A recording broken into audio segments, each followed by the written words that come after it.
no way that a mass landing with the sheer volume of eyewitness testimony at a school in broad daylight could happen and the whole world not know about it. I licensed some of the footage that Dr. John Mack, the Harvard psychiatrist that came and interviewed the school children on camera within a week of it happening.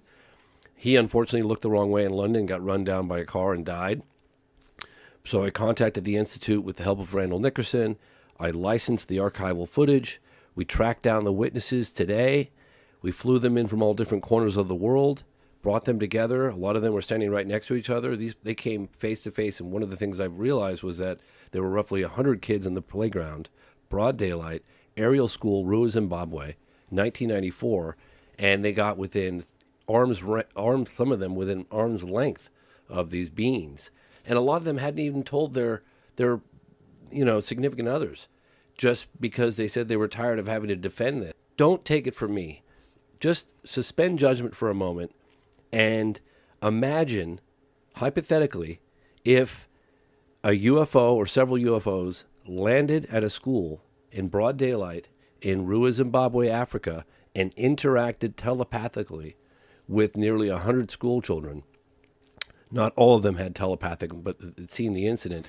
How significant of a story would you give that? Well, not only that, they had the same message. Yes. What the telepathic message was that technology is a real problem. Yes. And there's things that people are doing with technology that are going to ruin the earth. Yes. And they were trying to relay this to children, which is very strange. Yes. That segment of the film is the most, in my opinion, is the most powerful segment because it's very compelling. You've got all these children saying what they saw on camera after it happened, and then you see them 20 years later, and then we go to Africa and we meet with the headmistress, or she was a teacher at the time. We meet with other witnesses. We go to the landing site. We talk to people at the school. That case is absolutely, and it was witnessed by lots of other people in and around the area for several days before it chose a school to land. If you had that scene in a movie, it would take like a really good actor to pull it off. And they'd probably need multiple takes. They'd probably want to get the best one. But those kids, the way they were talking about it and the way they were drawing it, you're like, wow, it really does seem like something happened to them. And it's like they had a religious experience together. Like they're all sharing it and talking about it, and you could tell it's like it's a deeply moving experience.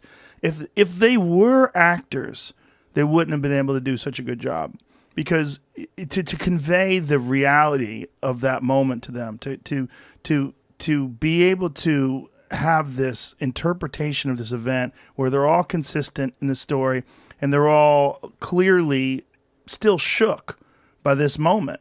It's really interesting.